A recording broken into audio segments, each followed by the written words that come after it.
a continuar con la segunda de las conferencias previstas para hoy, que lleva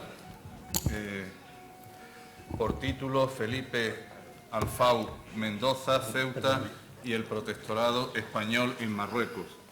El conferenciante es una persona bastante bien conocida por las personas que asistimos asiduamente a las jornadas de historia de Ceuta y por lo tanto tampoco requiere mucha presentación. Además, como sé que es muy denso en sus exposiciones, pues voy a robar poco tiempo a la hora de proceder a su presentación. José Antonio Alarcón Caballero se licenció con grado en Historia Contemporánea por la Universidad de Granada. Actualmente es director de la Biblioteca de Ceuta y decano de la sección de Historia del Instituto de Estudios Ceutíes. Ha publicado diversos trabajos sobre el periodo de entreguerras, la Segunda República y la historia de Ceuta, fundamentalmente la época contemporánea, más reciente, los siglos XIX y XX. Tiene numerosas bibliografías al respecto y, por destacar algunas de sus obras, quizá una de las pioneras, de las primeras que escribió, la historia del movimiento obrero granadino en la Segunda República, creo que fue su tesina, ¿no? Mi tesina de las entonces memorias de licenciatura que se hacían entonces para obtener el grado. Después escribió también una magna obra, ¿no? La Cámara de Comercio, que hay un tomo pendiente por ahí todavía, ¿no? Porque hubo problemas de financiación, la Cámara no anda muy bollante. Sí. Nos hizo a través de este libro pues un siglo en la historia económica y social de Ceuta, y también es suyo pues el capítulo dedicado al siglo XX en la magna obra de la historia de Ceuta que hace unos años publicó el Instituto de Estudios Ceutíes. Pues nada, tiene la palabra José Antonio Alarcón Caballero. Muchas gracias, Ramón, por tu amable presentación. Muy buenas tardes. ¿Por qué? La primera pregunta que uno cabría hacerse es ¿por qué hablar de Alfau, ¿no? Y no de otros personajes? Hay otros muchos personajes en la historia de Ceuta que serían posibles abordar esta tarde, pero para mí hay dos razones fundamentales, ¿no? Una primera fue ese proceso que me llevó de alguna manera, pero yo llegué a Ceuta, empecé a trabajar en historia de Ceuta, el norte de África, el protectorado.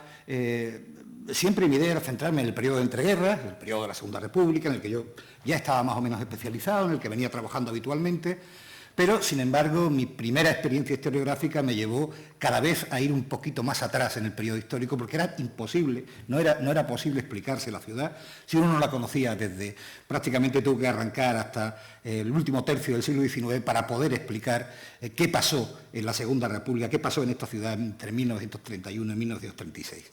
Esto me llevó a estudiar cada vez, como digo, periodos más lejanos de la historia de la ciudad, y hubo un periodo que me cautivó, que fue el que yo he llamado, en una conferencia que he repetido en varias ocasiones, en varios lugares, he llamado Ceuta del presidio, de la fortaleza y el presidio a la ciudad burguesa, ¿no?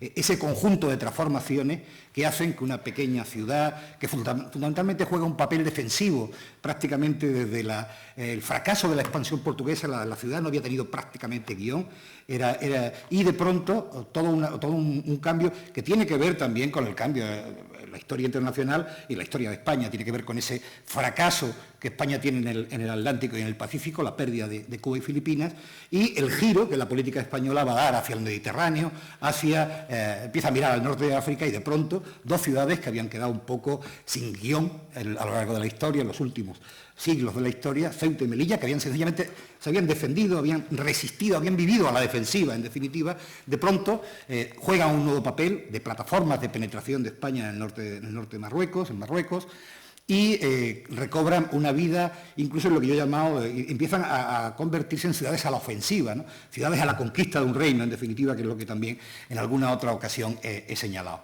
En ese proceso de transformación que va de la ciudad fortaleza, a la ciudad presidio, a la ciudad moderna, hay un elemento central, que es, desde luego, uno de los personajes importantes, es el general Alfau. No solo él, ha habido exageraciones y ahora hablaremos de eso, es la segunda razón que me lleva a hablar de él. Desde luego, juega un papel importante. Esa transformación es un proceso que empieza, primero, con la derrota en Cuba y Filipinas, que probablemente si no, esa orientación de la política española hacia el Mediterráneo no se hubiera dado, o se hubiera dado con posterioridad, y después lo es también porque La verdad es que me acabo de perder, cosa que no me suele suceder, pero bueno, les decía que en definitiva esa es una de las razones que me lleva a decir ese papel, lo decía, es decir, que Alfau no es fundamentalmente el elemento central, sino que forma parte de un proceso que es muy anterior y que podemos datar perfectamente con la llegada de Alfonso XIII en 1904, cuando desembarca por primera vez en Ceuta, y ya hay claramente una visión de una visión africanista que se va a confirmar en 1906, que es el espaldarazo definitivo, la conferencia de Algeciras, y a partir de ese momento arranca todo ese proceso de transformaciones.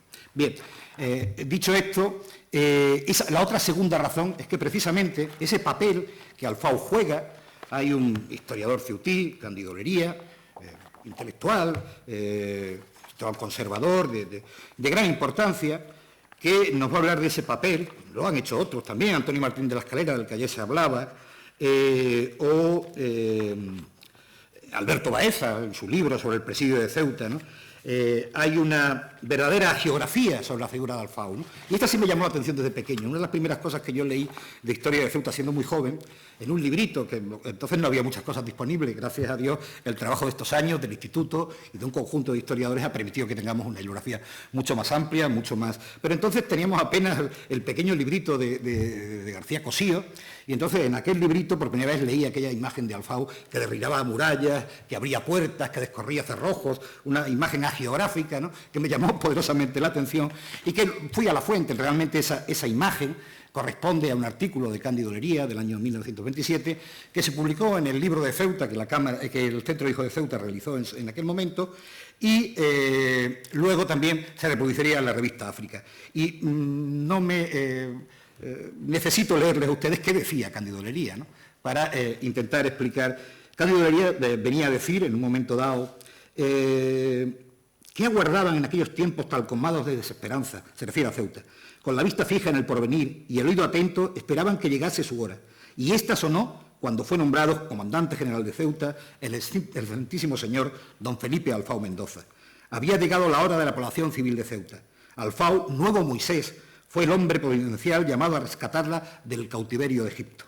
Descorrió cerrojos, abrió puertas, derribó intangibles murallas, enrasó y adoquinó anacrónicos caminos de ronda, urbanizó muladares, persiguió barracas, vivificó obras del puerto, trajo la jurisdicción civil, oxigenó una palabra el ambiente enrarecido, pero sobre todo y ante todo expulsó al presidio y a continuación nos trajo el agua de Benzú, como dándonos a entender que no bastaba con la expulsión para que Ceuta lograse el rango de ciudad honorable, sino que era necesidad lavarla, fregarla, baldearla, inundarla, de ser preciso con tal de que no quedase ningún rastro, ningún resabio, ninguna suciedad del presidio.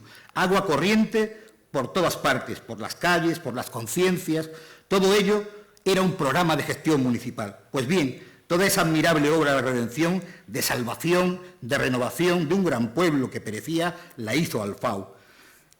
Y este rasgo es tanto más admirable cuanto que pinta mejor el valor positivo de un hombre sin grandes frases, sin gestos teatrales, sin relumbrones, sin golpes de bombo, como si no le diese importancia, sencillamente vestido de chaqué y con un sombrero flexible, de anchas alas como un pastor protestante. Fue genial en todo, hasta en hacer muchas cosas sin cacarearlas antes. ¿Cómo es que Ceuta aún no le ha levantado una estatua para que su figura austera pueda ser perpetuada ante los ojos de las generaciones futuras y sepan cómo era, quién fue su redentor, qué es lo menos que se puede pedir? Bien, el artículo sigue, como ven, todo laboratorio, geográfico, de pronto uno en su juventud veía a Alfau como un enorme personaje con este caudal de geografía que Cándido Lería derrama sobre la personalidad de Alfau, ¿no? Yo quiero rebajar ese tono, el tono que Cándido Lería empleó en su momento, y creo que efectivamente Alfau fue una personalidad importante que marca el gozne quizás de esos tiempos de cambio entre esa vieja ciudad, presidio y fortaleza, y la nueva ciudad moderna, burguesa que van a hacer. Pero estoy convencido que eso no es fruto solo de la labor de un hombre, no es solo fruto de esa enorme personalidad de Alfau, sino que es el conjunto de un proceso en el que a Alfau le toca rematar o marcar un poco el tiempo de cambio, el nuevo tiempo, ¿no? Esa obra se había empezado desde 1904, el gobierno tenía claro que debía sanear la ciudad para convertirla en un foco de influencia frente a Marruecos, al que se quiere penetrar colonialmente, y en ese sentido, como digo, desde 1904 empiezan las transformaciones. El programa civilista que se había discutido en los congresos africanistas, que tenía un fuerte respaldo en la ciudad y en buena parte del gobierno, que hay que recordar a Villanueva o a Gasset, ministro de Fomento, que en 1808 redacta un plan de transformaciones de la ciudad, que además es discutido en la Cámara de Comercio, en ese libro de la Cámara de Comercio aparece esa discusión con Gasset y con Villanueva y con el gobierno que ya está trabajando en este punto. Empieza desde esa época, tanto con el comandante general Fernández Bernal, como luego con Álvarez de Sotomayor, o más adelante con un hombre que también es importante, como José García Aldave, pues empieza ese programa de transformaciones. Alfau va a poner un punto de transformación, o va a poner la guinda a ese proceso de transformaciones, pero desde luego no es ese ser providencial que por su sola personalidad, por su solo ingenio, transformó la ciudad, ¿no? Bien. La vida de Alfau es realmente curiosa, ¿no? Como ustedes saben, su origen es dominicano, él es nacido en la República Dominicana, es descendiente de un inmigrante español, Julián Alfau Cepeda, que es su bisabuelo. Este bisabuelo suyo, que es oscense, nace en Huesca, se traslada con su padre, Francisco Alfau, a América, en concreto a Venezuela, en el siglo XVIII, mediados del siglo XVIII, y a partir de ahí, una vez que va a ir a Puerto Rico más tarde y luego terminará definitivamente en 1804 residiendo en la Española, o en la isla de Santo Domingo, en la República Dominicana, donde termina siendo un importante propietario, sobre todo, tenía algún negocio más, pero sobre todo de la tala forestal, de la industria maderera.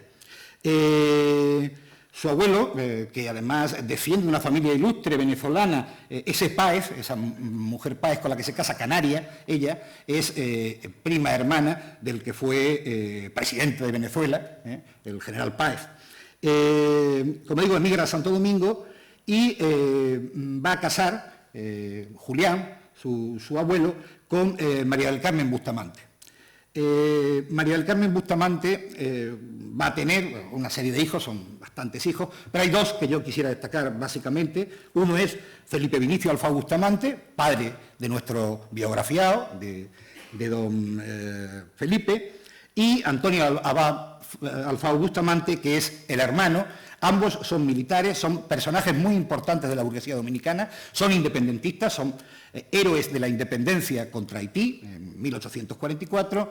A partir de ahí se alían fundamentalmente con Pedro Santana. No les puedo contar la historia dominicana, va a ser muy rápido la referencia. Son aliados de Pedro Santana y con él van a ocupar las más altas magistraturas del país. Los dos van a llegar a vicepresidentes de la República Dominicana.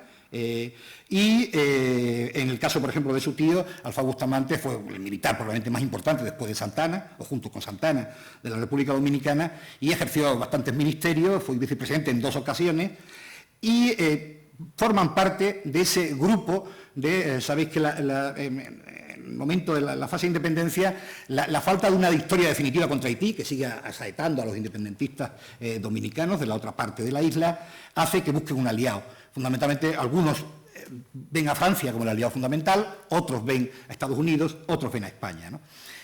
Los Alfau son firmes partidarios del protectorado español, que termina al final siendo una anexión, y pues van a militar en ese bando proespañolista. De hecho, el padre de don Felipe, Felipe Vinicio, es el hombre encargado de venir a España a negociar con O'Donnell, que es entonces el presidente del Consejo de Ministros, la Unión Liberal, y con Isabel II, la anexión de Santo Domingo a España. Y efectivamente así también lo hacen, negocian con Francisco Serrano, que en aquel momento es el capitán general en Cuba, y efectivamente pues se va a decidir la anexión, y desde ese momento los dos pasan a ser mariscales de campo del ejército español. De hecho, Felipe Vinicio no va a estar en la guerra dominicana, porque está en Cuba en aquel momento, pero sí Antonio Abad, que va a ser uno de los grandes generales de esa guerra, en la que precisamente se hace militar nuestro biografiado, ¿no? La guerra de Santo Domingo. Bien. Felipe Alfau nace el 25 de septiembre, y tienen 2 fechas ahí, 1845 y 1848, les voy a explicar por qué. En todas las webs genealógicas, que son las que he podido consultar, espero poder viajar a la República Dominicana y terminar la investigación, pero de momento, y he consultado bastantes, todas coinciden en dar como fecha 1845. Sin embargo, la hoja de servicio de don Felipe Alfau en el Ejército Español figura la de 1848, que es la que él da al ingresar en el Ejército Español. Yo creo que es más fiable la de 1845. Creo que Felipe Alfau ingresa tarde, tiene ya 19 años, que era una edad para aquella época tardía para el ingreso en el ejército, y eso probablemente hubiera cortado su carrera militar. Así lo pensamos, quien ingresaba con 19 o 20 años difícilmente llegaba al generalato, ¿no? Yo creo que de alguna manera hay un primer, creo que se quita 3 años, y que en su hoja de servicio no figura la que realmente es su fecha de nacimiento en 1845. Es bautizado en esa catedral que ven ahí, porque, como digo, sus padres son miembros de la alta burguesía, de la clase gobernante, y lo va a bautizar nada más y nada menos que el obispo que ven abajo, Tomás Portes Infante, que es el gran prelado de la Iglesia Dominicana durante muchísimos años, es un alto prelado dominicano, y eso demuestra el nivel que su familia tiene en la República Dominicana. Es hijo de la relación extramatrimonial, es decir, su padre va a tener 7 hijos con 5 mujeres distintas. No se extrañen, en Santo Domingo era bastante corriente, los hijos vivían juntos, uno tenía o había tenido varias. En concreto, el padre de Alfau tiene 3 relaciones extramatrimoniales previas, María de los Reyes Casado, la madre de Felipe Alfau, que es Rosa Josefa Mendoza Pineda, y Apolonia Beltrán, con las que va a tener hijos con ellas, y luego va a tener un prematrimonio realmente legal, que es con Carmen Baral, María del Carmen Baral, que es realmente con la mujer con la que realmente se casa, y tiene 2 hijos, digamos, dentro del matrimonio, y incluso va a tener después un hijo posterior en España, probablemente en una relación bígama, no probablemente, hay un historiador dominicano que lo ha demostrado fehacientemente, que es Francisco María de las Heras y Borrero, que ha demostrado cómo realmente la señora Baral estaba viva todavía, residía en Bilbao y murió con posterioridad a la muerte de Felipe Alfau. Por lo tanto, el segundo matrimonio con María Lalauri, que se llama la segunda mujer ya en España del mariscal de campo Alfau, que solo además para hacerlo se basa, como no había papeles desde Santo Domingo, el capitán general de la época, que era Tasara, él era el segundo de aquella capitanía, la capitanía de Andalucía, García Tasara, el mariscal de campo Carlos García Tasara, le certifica que efectivamente era viudo. Ha demostrado con certificaciones tanto la certificación de matrimonio segundo de Felipe Alfau como con la partida de defunción de su primera mujer. Este historiador dominicano que os digo ha demostrado efectivamente que hubo un matrimonio, una etapa de bigamia por parte del padre En la etapa en que su padre está entre embajador en España y pues él fundamentalmente vive en Europa, porque va a embajador a Francia, viene a España, va haciendo una serie de gestiones, y en ese momento Alfau, muy joven, va a estudiar tanto en Francia como en Inglaterra. Tiene un periodo de estudio en el extranjero y definitivamente vuelve a la República Dominicana en 1864. Y lo hace para ingresar en el Ejército Español. Ingresa directamente en el Batallón de Cazadores de Bailén durante la Guerra de Anexión. Ingresa como cadete de infantería el 11 de mayo de 1864. No solo ingresa él, ingresan 2 hermanos suyos con él. Uno, que era hijo también de esa relación con Rosa María Mendoza, que es Cristóbal, que este va a morir muy joven, es luego militar español en la Guerra de Cuba y muere como capitán de guerrillas en la isla de Cuba en la Primera Guerra Cubana en 1873. Y otro hermano, que es Antonio Abad Abau Baral, este es hijo, Alfau Baral, es hijo de la mujer oficial de su padre, que va a compartir milicia con él, lo que pasa que también tiene muy mala suerte al ingresar en el ejército. Ellos van a apoyar a la reina contra el alzamiento del cuartel de San Gil, y en aquella contienda va a ser herido de gravedad su hermano Antonio, que inmediatamente queda inválido y llegará a coronel del cuerpo de inválidos, y tendrá también una carrera importante en la vía política. Fue un importante jurista, llegó a ser secretario general del gobierno de Puerto Rico, sería diputado en las Cortes Españolas en varias ocasiones, y además era un buen pintor, un buen literato. Emigró a Estados Unidos, terminó muriendo en Nueva York. Es padre del famoso autor novelista Felipe Alfau, que luego fue muy famoso en Estados Unidos. Pues este hermano, que queda inválido en los acontecimientos del cuartel de San Gil, es otro que ingresa con él en el ejército en aquel momento. Hace la guerra de Santo Domingo, él en concreto va a destacar en las acciones de Montecristi y Laguna Verde, donde alcanza el grado de alférez por valor en el combate. Y una vez que la guerra se pierde, en 1865, pues con una pequeña estancia marcha al Regimiento de España en Cuba, pero va a tener una pequeña estancia en Cuba y enseguida marcha para el ejército peninsular. En 1866, en marzo, llega a España, se le destina al Regimiento Valencia en Vigo, donde en este momento está concentrada casi toda la familia. Él va a seguir mucho la carrera de su padre y de su tío, los dos mariscales de Campos, como decía. En este momento su padre es segundo cabo de la capitanía de Galicia, y gobernador militar de La Coruña, creo, en aquel momento, y entonces él va a seguir un poco, como digo, en este primer momento está también allí en Galicia.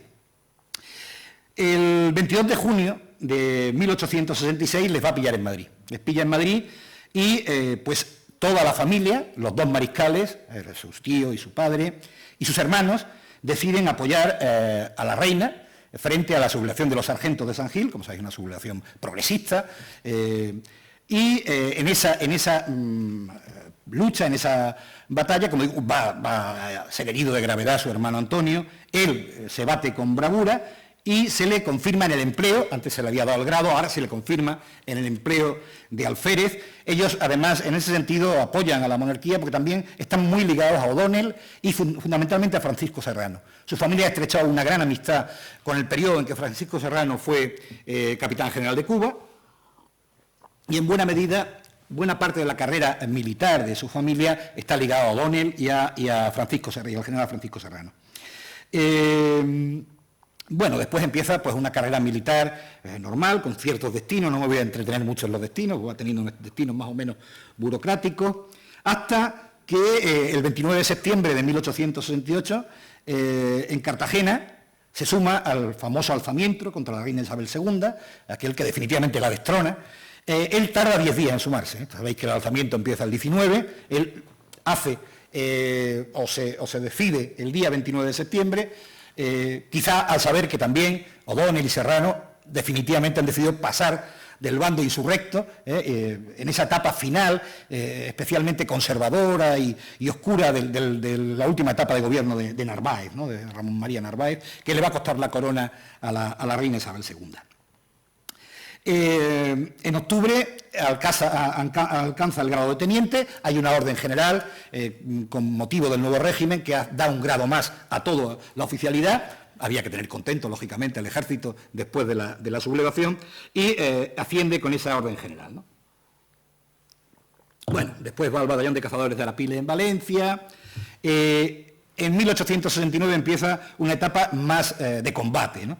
Se le va a destinar al maestrazgo, estamos en plena guerra carlista, las partidas carlistas están pululando por diversos sitios de la geografía nacional, especialmente en Cataluña, en el maestrazgo, en Galicia, y también se va a enfrentar a ese doble enemigo que tuvo el periodo de reinado de Amadeo y luego la Primera República, esos dos enemigos por un lado, el reinado de Amadeo, que son por un lado las insurrecciones carlistas y por otro lado las insurrecciones republicanas. Él, el 7 y el 8 de octubre, se bate contra una insurrección republicana habida en Zaragoza, cuando es miembro del batallón de cazadores de Mendigorría, es herido de gravedad, además en las barricadas de Zaragoza, por 3 veces, es una herida grave, que le cuesta estar un periodo hospitalizado y por fin, después de aquel enfrentamiento con los republicanos de Zaragoza, con la insurrección republicana de Zaragoza, el 28 va a estar hospitalizado hasta el 28 de noviembre de 1869.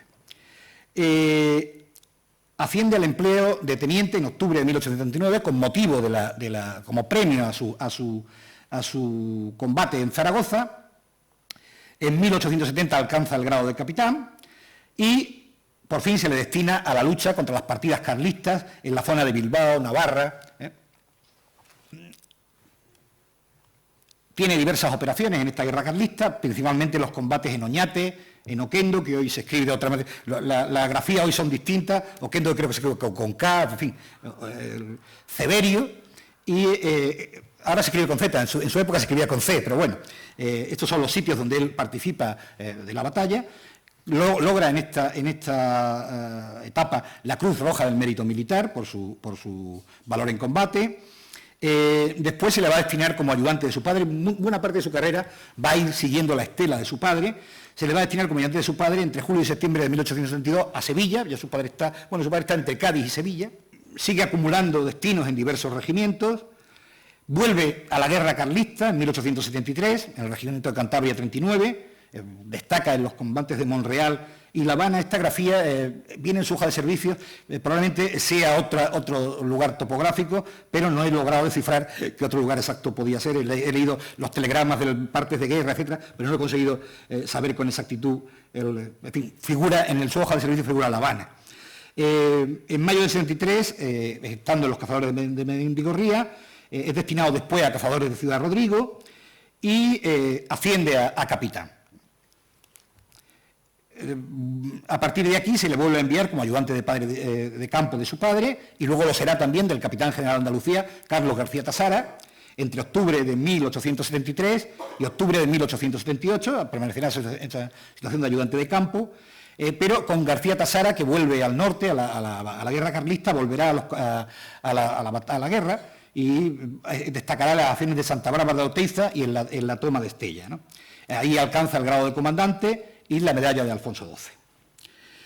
En este periodo, es una cosa que hemos sabido recientemente, que me extrañó, además yo no conocía, estudiando, se va a licenciar en medicina. Es un dato desconocido hasta ahora, que he podido conocer investigándolo. Parece ser que la herida que se provocó en Zaragoza tuvo, se le reiteró, tuvo una serie de achaques posteriores y tuvo tanto interés en su curación que decidió hacer medicina. Y en los años en que está entre Sevilla y Cádiz, va según Pablo Becerra, director del Globo, que es el que habla primero de esta faceta de Alfau, dice que fue la Universidad de Cádiz, luego lo confirman, esto lo confirman, por ejemplo, el Alfredo Rivera en El Imparcial, o lo confirma García Molinas en un debate en el Senado, donde le dice usted que es médico. Esta referencia, desde luego buscaré, no he tenido todavía ocasión, pero buscaré su expediente académico, bien en Cádiz o quizá en Sevilla, pero lograremos encontrar su expediente académico. Lo que sí es seguro, confirmado por diversas fuentes, que efectivamente se licenció en medicina también. Luego viene todo un periodo que él no se quiere mover de Sevilla. Le van dando destinos, pero fundamentalmente está impartiendo clases como profesor en la Academia Preparatoria de Hijos de Militares en Andalucía, que no es un destino muy brillante, pero él intenta por todos los medios, le van dando destinos en Carmona, en Cádiz, en Alicante, pero él siempre vuelve a Sevilla y estos años los pasa todos estos años los pasa entre 1878 y 1890, está casi siempre en Sevilla. Todos estos son los destinos que va teniendo, pero en realidad no los llega a cubrir, muchos de ellos. Sencillamente continúa con permiso del Ministerio en Sevilla. No se mueve, como digo, de Sevilla y de la academia donde está dando clase. Asciende al empleo de comandante en 1885 y aquí sí hay una etapa interesante de su vida y uno de los factores que va a hacer que se fijen en él a la hora de la Comandancia General de Ceuta y de la Alta Comisaría. Él es destinado un pequeño tiempo a Vitoria, donde actúa como en el regimiento de cazadores de Barbastro, da un poco, se va a publicar y por no seguir repitiendo regimientos, y allí es profesor de la Academia de Oficiales de ese regimiento y además jefe del DETAL, ¿no? Pero entre octubre de 1886 y abril de 1887 hace un primer viaje a Francia y a Argelia. Él, desde entonces, va a viajar constantemente a Argelia. Primero, tiene familia en Argelia, su hermana Altagracia se ha casado con un francés en Santo Domingo, el señor Hue, el Mr. Hue, que vive en Argelia, vive en varios sitios, en Constantina, en Medea, en Orán, en Argel, luego vivirán en Casablanca, y él, en un principio va a visitar a su hermana y a partir de ahí empieza a especializarse, primero en lengua árabe, en cultura árabe, y también empieza a estudiar el ejército colonial francés, ¿no? Empieza a especializarse de alguna manera en esta suerte de conocimiento, tanto de la guerra colonial, del ejército colonial, como de las costumbres y la lengua árabe. Siempre que puede, en estos años, rápidamente consigue un permiso o una comisión de servicios y los pasa prácticamente entre 1890 y 1895, va a vivir en Argelia, prácticamente con muy pocos periodos en España. En ese momento, además, en 1893, accede al empleo de teniente coronel y va a casarse en esta etapa argelina con una francesa argelina, María Aristoy, de la que además no hay, de hecho el ministerio cuando Alfao muere y tienen que causar la pensión de la viuda, no logra encontrarle, no había pedido permiso para matrimonio al ministerio porque él se casa en Argelia, y se casa en el consulado español de Argelia, su matrimonio está allí legalizado y de hecho cuando la pensión, porque el consulado en aquel momento, en el momento en que muere Alfao en el año 37, lo ocupan el bando republicano, al final el certificado que le vale es uno que hace el Ayuntamiento de Argel para atestiguar la boda de Alfao con María Aristoy, ¿no? Por fin, vuelto a España desde Argelia, después de esos 5 largos años en Argelia, el 27 de noviembre de 1895 va a ser destinado a Cuba, donde había, como hemos dicho antes, su hermano Cristóbal había muerto ya en acción de guerra en 1873. Allí va a mandar el batallón de cazadores expedicionario de Barcelona y se va a situar en una primera etapa en Yaguaramas, en la zona de Santa Clara. Va a operar en esa zona en un principio. Va, como jefe de columna en esta primera etapa, va a asistir a 15 combates, entre febrero y agosto de 1896, lo cual le vale la Cruz del Mérito Militar. Después pasará al 3er batallón del regimiento de María Cristina, en Matanzas, en la zona de Matanzas, en septiembre, y hasta el 5 de octubre de 1897 asiste como jefe de columna a 52 combates en la zona cubana. Es herido, tiene una herida de gravedad en la loma del Riscadero, evacuado a Matanzas el 5 de octubre de 1897. Por ello va a obtener la Cruz Roja del Mérito Militar pensionada y el empleo de coronel el 25 de noviembre de 1897. Se incorpora en enero de 1898 como comandante militar de la plaza de Placetas en Cuba. Tomará, por primera vez va a mandar una brigada, porque tiene que tomar el relevo de algunos, pues quedan en cuadro algunas unidades y él tiene que, en algún momento, se ve obligado a mandar una brigada sin ser todavía general de brigada. El mando de la 1ª, 2ª y 4ª zonas de Matanzas también va a tener en esa etapa. Va a ser jefe de la 2ª brigada de la 2ª división, en comisión, como decimos, porque todavía es coronel, no es general de brigada.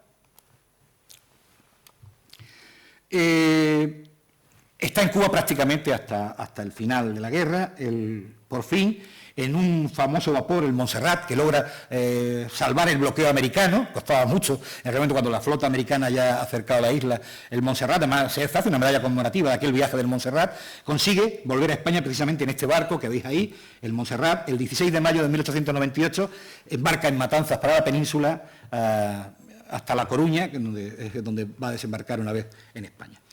En total asistió durante su periodo cubano, estos casi 2 años, a 69 combates como jefe de columna y se enfrentó a importantes jefes de partida, como fueron en aquel momento Rafael Cárdenas, Betancourt, Arango, Sangali, Pedro Acevedo, Clemente Gómez, Alejandro Rodríguez. Bien, en cuanto vuelve a España va a pasar otra temporada en Argelia y después se le da el mando de un regimiento en 1900, el San Fernando 11 en Madrid, veis abajo el acuartelamiento. Va a ser durante algún tiempo jefe occidental de la 2ª Brigada de la 1ª División, gobernador militar del cantón de Leganés, y también tiene un destino en otra brigada en Lugo. Luego es presidente en 1905 de la Comisión de Reclutamiento de Madrid y a partir de septiembre de 1905 va a estar en el Ministerio de la Guerra. Veis algunos de los ministros que en ese momento pasan como 7 u 8 ministros, no están todos, porque falta Loño, por ejemplo, o falta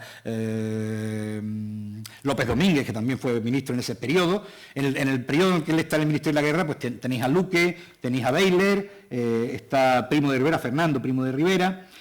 Son algunos de los ministros que él conoce en el tiempo que trabaja en el Ministerio de la Guerra. Por lo tanto, conoce a todo el alto mando, conoce a los más importantes cargos del ejército español de la época, porque va a trabajar con ellos en el Ministerio entre 1905 y 1908. En mayo de 1906 empieza su relación con el rey. Esta va a ser una constante de su vida a partir de ahora.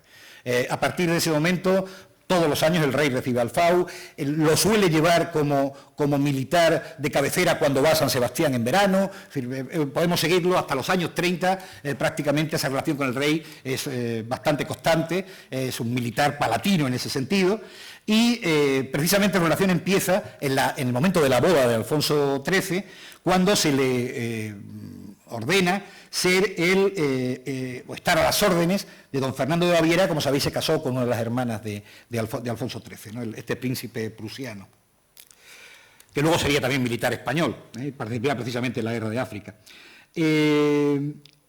Está en el ministerio prácticamente hasta su ascenso a general de brigada el 9 de enero de 1908.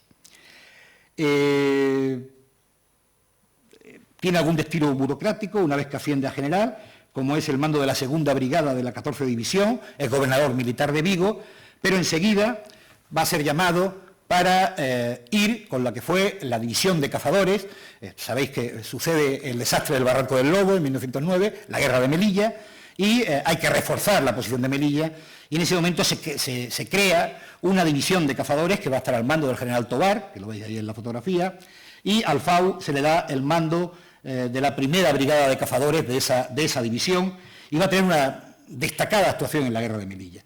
Entre agosto y septiembre se dedica a la dirección de convoyes a la segunda caseta. La segunda caseta era una posición fortificada, fue muy importante. Recuerdo también, cuando hablábamos de Beigbeder, allí Beigbeder tiene sus primeros ascensos en las acciones de la segunda caseta, y él va a destacar muy especialmente las operaciones de Benisikar, en la toma de Jabel, de Taurit y de Idún entre el 20 y el 25 de septiembre de 1909, va a operar en toda la zona de Tres Zorcas, va a estar en la toma de Nador, en la toma de Celuán, en los combates del Soco de Yemí, de Beni Buifrar. Todo esto le va a suponer luego méritos para medallas y para el ascenso, y va a escribir también en el combate de Ulat Setut, y a partir del 1 de noviembre se le encarga la custodia de Celuán y el trabajo político en la zona de Tres Forcas. Él, con su conocimiento de la cultura árabe, de la lengua, es un factor importante de atracción política de las cabilas, y a este trabajo va a dedicar una buena parte. Esto lo cuenta muy bien Fernando Íñiguez, que es un ingeniero militar, que luego va a venir a Ceuta con él, que trabaja con él en Tres Forcas, y nos cuenta la dedicación, primero al saneamiento de la alcazaba de Celuán, que era un verdadero detrito en aquella época, y después al trabajo político entre las cabilas, que es muy destacado por este testimonio que Fernando Íñiguez hace en un libro que se llama En tierras de Marruecos. Participa en diciembre en los combates del Yemis, en los nuevos combates del Yemis de Beni Buifrur, y va a permanecer en Celuat hasta el 3 de enero, que regresa a Melilla, y por fin el 16 se le reenvía a la península. Es premiado con la Gran Cruz Roja Pensionada del Mérito Militar, y la Gran Cruz de María Cristina y la Medalla de Melilla. Son las tres condecoraciones que obtiene por su participación en la guerra de Melilla. Este es su primer, quitando las temporadas en Argelia, este es su primer contacto con África, o con el África española, en definitiva, pero a partir de ahí, buena parte de la carrera en los próximos años va a estar ligado al norte de África, primero a Melilla, después a Ceuta y a Tetuán.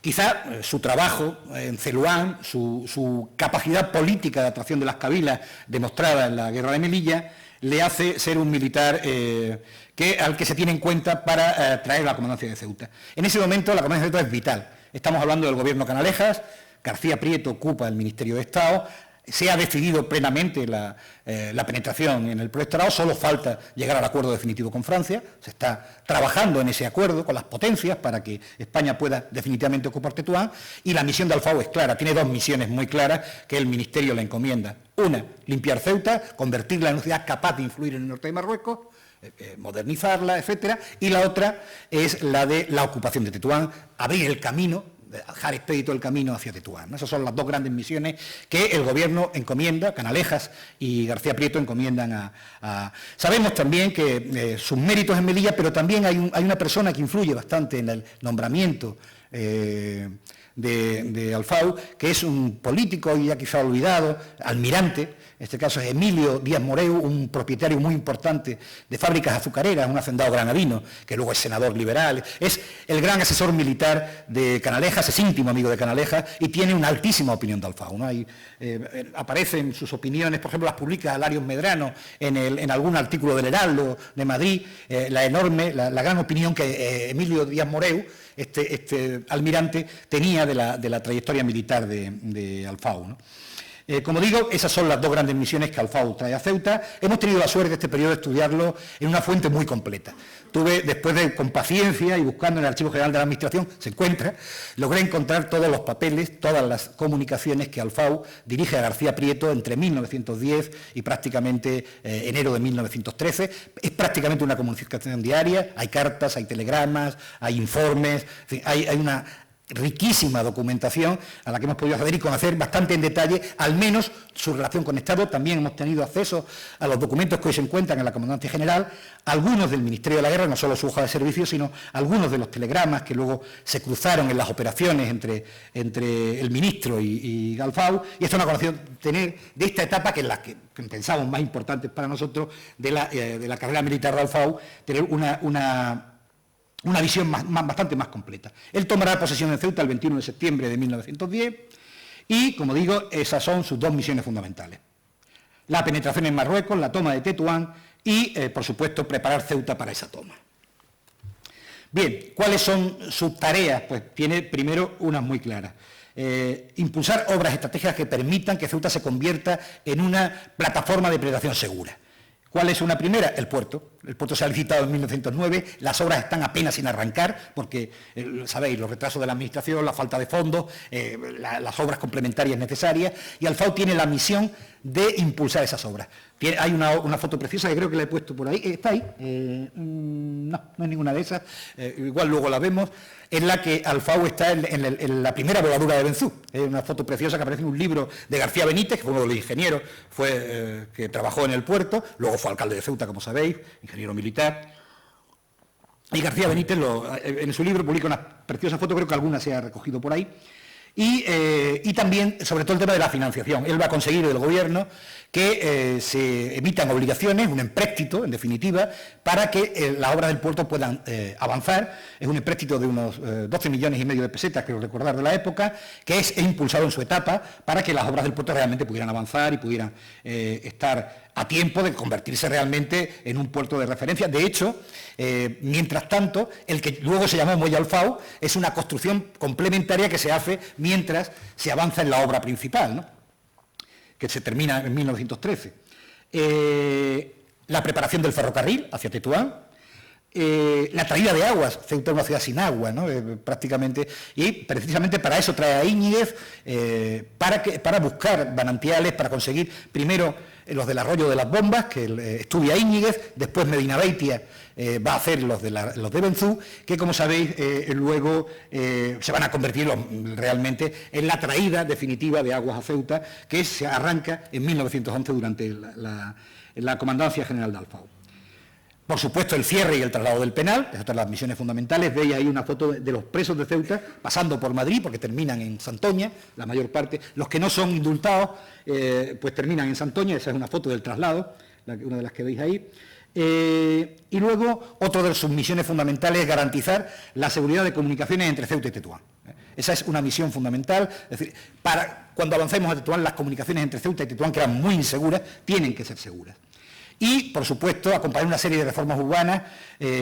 Una de ellas, por ejemplo, el impulsó toda la urbanización de lo que llamamos La Berría, o llamamos Azcárate, zona norte, zona sur, lo que hoy se llama, donde está la calle Alfau, que se le dio su nombre, pues esa zona estaba sin urbanizar, y él hace que una operación urbanística, junto con el ayuntamiento, que permite reasentar a los barraquistas, porque había muchos barraquistas en esa zona, en la zona del Príncipe Alfonso, mientras que empieza a urbanizarse toda esa zona de La Berría, norte y sur. Entonces, Berría es el nombre que habitualmente en aquella época se le daba a aquella zona. También otras reformas como la eliminación del arbitrio y otras tasas, aunque no, el arbitrio del Comunidad no va a ser eliminado, pero sí hay una cierta revisión de las tasas portuarias que él consigue impulsar con el gobierno para facilitar el comercio y la llegada de suministros a la ciudad. El fomento del transporte marítimo, una nueva compañía que viene a Ceuta, ligada a la compañía transatlántica, y también va a operar en una cosa que hemos hablado en muchas ocasiones, que es esa idea del cierre del poder militar.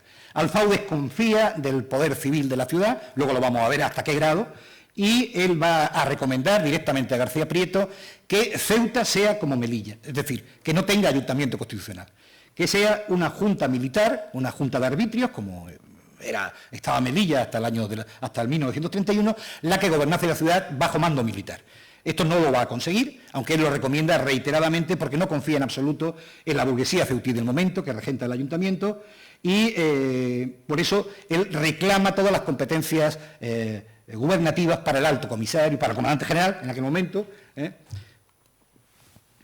Precisamente él le va a decir a García Prieto en esas comunicaciones que hemos podido leer, que nombre alcalde a Baldomero Blon. De hecho, el alcalde, sabéis que en aquella época se nombraba por Real Orden, es Baldomero Blon, por influencia de Alfau, quien va a ser nombrado alcalde de la ciudad, y lo hace porque, aunque es una persona débil, es la única persona honrada que dice ha encontrado en la Ceuta de 1911, exactamente. Él llega a decirle a García Prieto que la ciudad es un pudridero peor que Tetuán. Es una frase textual que Alfau transmite a García Prieto sobre la situación del ayuntamiento y del gobierno de la ciudad en aquella época. El gobierno, es otra frase textual de Alfau, debe remediar tanta vergüenza con acciones positivas, se refiere a la ciudad de Ceuta, y precisamente mientras él transmite esta opinión al gobierno de la ciudad no hace sino concederle los máximos honores de la ciudad. Se le hace primero hijo adoptivo, hijo predilecto, se le da el nombre a una calle, más tarde al muelle, se le siguen dando homenajes y veis que se le ensalza de aquella manera. Sin embargo, la visión de Alfau de la ciudad es muy distinta, ¿no? La que él transmite en sus comunicaciones con el gobierno es bastante distinta y es bastante... Bien, una de las labores que hace en Ceuta importante es lo que se llama el conocimiento del terreno. Él se dedica durante esos años a inspeccionar todo el terreno, desde Ceuta a Melilla, prácticamente, con un grupo de militares importantes, van a ser todos militares importantes de la historia de España, que son los llamados cazadores de Alfau, ayudantes suyos, que él va reuniendo. En ese equipo están, los militares los conocen mejor probablemente, Ángel, el general, en aquel entonces era capitán, lógicamente, Ángel Rodríguez del Barrio. Está el hermano del general Castro Girona, de Alberto Castro Girona, Carlos Castro Girona, que moriría como teniente coronel en el año 21. Está también el general Alberto Castro Girona. Está Rafael Villegas, que siempre fue el ayudante de Alfau. Prácticamente toda su carrera, hasta que Alfau se retira o pasa a la reserva, Villegas va a hacer la carrera junto a Alfau. Villegas y Rodríguez del Barrio serán dos de los más importantes generales de la conspiración del 36, aunque luego uno se arrepiente, otro termina fusilado en la Modelo, en el caso de Rafael Villegas. Rodríguez del Barrio se arrepiente y no llega pero son militares esenciales en el alzamiento de 1936 y que luego van a tener carreras muy brillantes. Este es el equipo que Alfau reúne en Ceuta. Y bueno, el otro es Moreno Calderón, Junta Técnica del Estado, que luego terminaría como capitán general sus días. Es decir, es un equipo de altísimo nivel, es el equipo que Alfau trae a Ceuta y que colabora con él, que trabaja en ese periodo. Estamos ante un periodo en el que él fundamentalmente se dedica a la negociación y atracción de notables marroquíes. Ellos tienen el imperativo del gobierno, un tanto ingenuo desde mi punto de vista, de penetrar pacíficamente, y dedican una parte muy grande de su tiempo a través de una red de informadores que va tejiendo en Tetuán, desde el propio cónsul López Ferrer, que aparece también en la fotografía, hasta el militar de ingenieros Fernández Osinaga, que vive en Tetuán, Andrés Fernández Osinaga, o por ejemplo el jefe del tabor indígena de Tetuán, Pablo Cogolludo. Toda una red de informadores que a diario, en esos papeles de Estado lo podemos ver, van informando al Alfau de la situación en el camino a Tetuán, en Tetuán, qué se mueve en Tánger, qué pasa con el Guevás, qué pasa con el Cadí de Línea, en fin, tiene una constante información y un constante trabajo político y de atracción de las cabilas, ¿no?, durante este periodo. Va a hacer un especial seguimiento. Hay un gran complejo con la carrera con los franceses por el protectorado, y hace un especial seguimiento a los movimientos de los franceses. Vemos en toda su información, está muy pendiente de cómo se mueven los franceses en Marruecos, especialmente en la zona que nos va a tocar luego como protectorado. Hay una atención permanente al trabajo francés en Tetuán y en Tánger. Adquiere una información detallada de las cabilas en la que participan no solo estos militares que hemos hablado, sino participa también Antonio Ramos Espinosa de los Monteros, que fue un gran colaborador de Alfau, luego va a ir a Tetuán con él. Participa Clemente Cerdeira, va a participar también en esa información, y otro traductor importante, que también vivió un tiempo en Ceuta, que entonces estaba en la delegación de Tánger, que es Ruiz Orsati, ¿no? Estos son los grandes informadores sobre la situación de las cabilas que Alfau va a tener, ¿no? Suprime una gratificación que existía, había una que se le daba a los moros cercanos, una gratificación cuando devolvían presos que habían huido del penal de Ceuta. Él la suprime por una razón, porque entiende que una vez que las tropas van a penetrar en Marruecos y probablemente nos enfrentemos a situaciones de guerra, no convenía, eso le explica al gobierno, que ningún europeo fuera humillado, porque normalmente se prependía, se les humillaba, se les castigaba hasta traerlos a Ceuta a cambio de dinero, fuera humillado por el elemento indígena, porque eso iría prefigurando en situaciones de falta de respeto hacia el europeo, hacia el futuro militar español que estuviera en Marruecos, y de hecho el gobierno suspende esa gratificación que se pagaba a los moros vecinos por traer penaos de la... Y como digo, el trabajo diario de comunicación con García Prieto, al que vemos ahí, en aquel momento ministro de Estado. Durante un tiempo, García Prieto está jugando a favor de obra. No termina de avanzar hacia Tetuán porque no tiene la aquiescencia de las potencias, no ha firmado todavía el Tratado de noviembre de 1912 con Francia, pero siempre le insiste en que avance. ¿Y cómo le propone que avance? Pues que se haga eco de cualquier incidente que haya en el camino a Tetuán, que lo exagere, que dé publicidad, de manera que de eso legitime poco a poco el avance español hacia Tetuán, que va a ser un avance, como digo, muy poco a poco. Eso le vaya permitiendo a España ir justificando la intervención, ¿no? Se le da, a partir del acuerdo que se firma a finales de 1910 con Marruecos, la potestad de ir reclutando policías indígenas, y el 7 de mayo da un primer gran paso, la operación que le lleva a ocupar Fajama, Cuya Federico, Condesa, que es un primer paso a asegurar el camino a Tetuán. Vemos esa fase de esa operación, ahí abajo vemos apostados en Cuya Federico a las tropas y la torre de Montenegrón. El 22 de mayo por fin sigue avanzando poco a poco, con prudencia, toma de Negrón y Restinga. El 19 de junio el desfiladero de Montenegrón, y va poco a poco, como digo, avanzando hacia Medic, donde va a establecer un importante campamento, va a ser el centro de comunicaciones fundamental con Tetuán, donde además puede desembarcar, puede llevar suministros en barco, etc.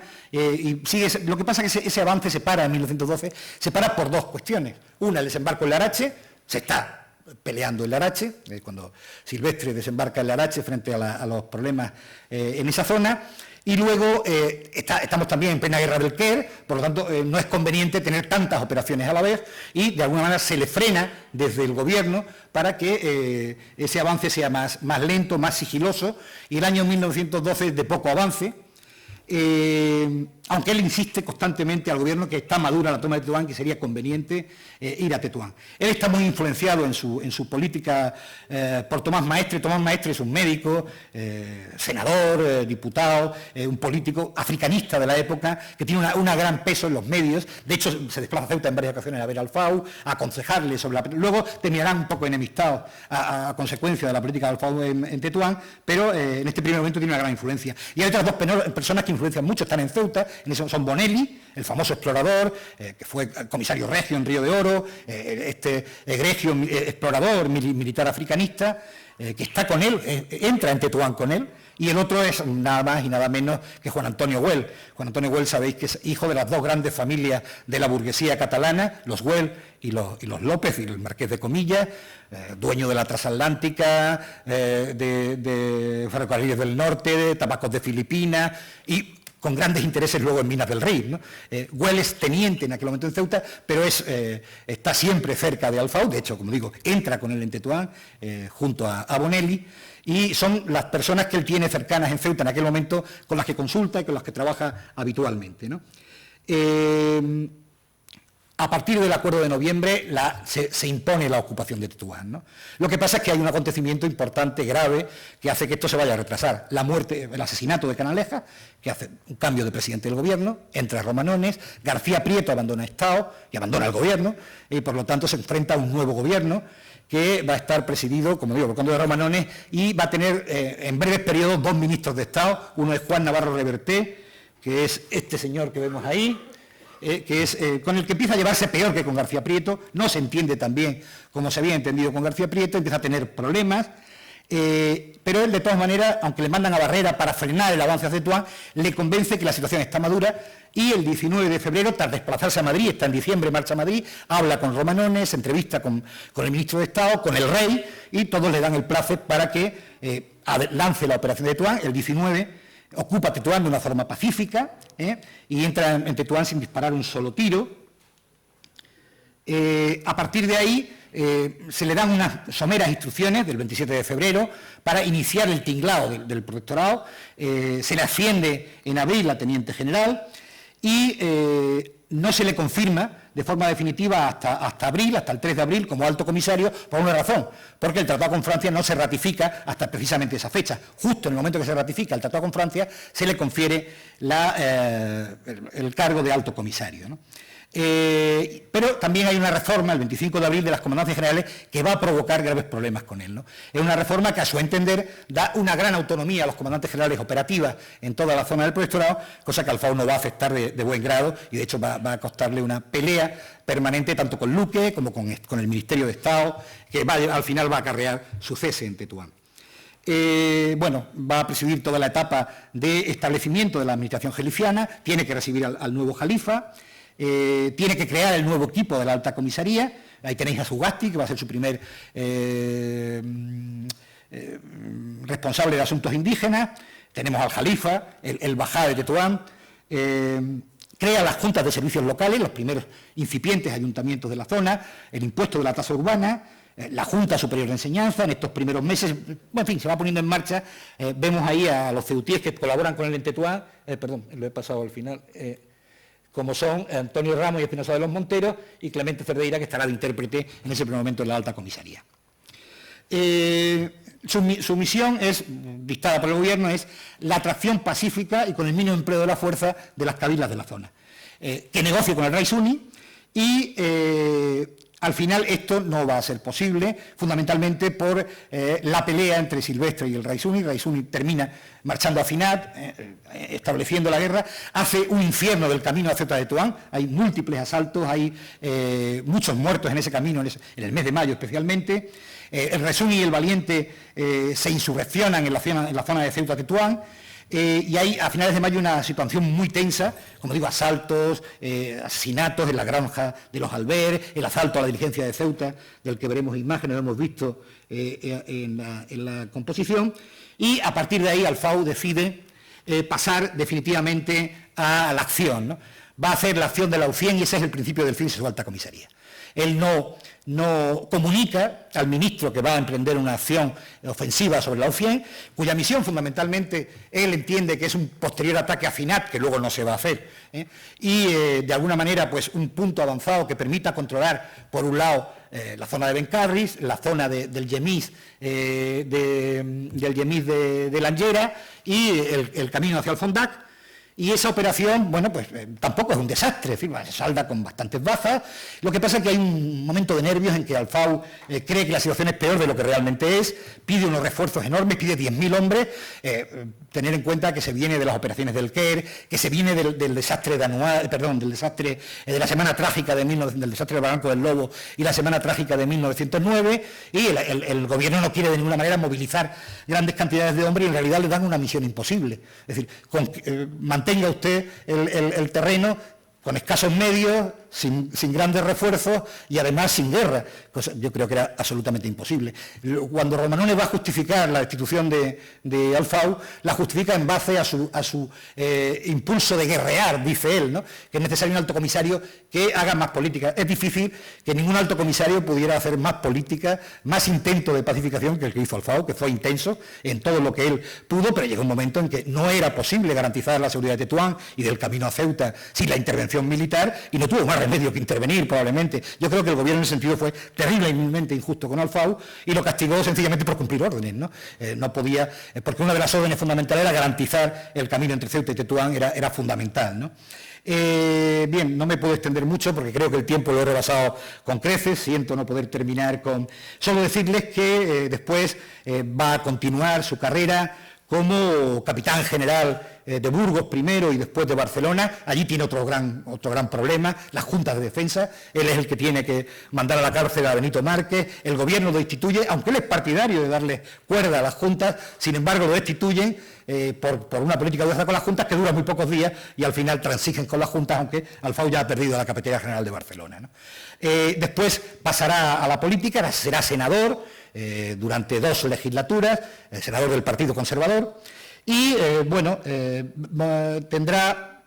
la última etapa de su vida la va a vivir en esta zona, en la zona que él tanto quiso, entre Tetuán y Tánger. Sobre todo se sitúa en los últimos años, de los años 30, en Tánger. Muere su hija en 1935, tiene una hija con María Aristoy, María Alfao Aristoy, que muere en Madrid muy joven en el año 35, decide definitivamente ubicarse en el protectorado. Como digo, vive en Tánger hasta julio del 36, justo en el momento del golpe de Estado, decide venir a Tetuán y ubicarse en Tetuán. Allí va a morir el día 26 de septiembre de 1937 a las 7 de la mañana como consecuencia de una hemorragia cerebral, y allí descansan sus restos mortales en el cementerio español de la ciudad. Siento no tener más tiempo, muchas gracias.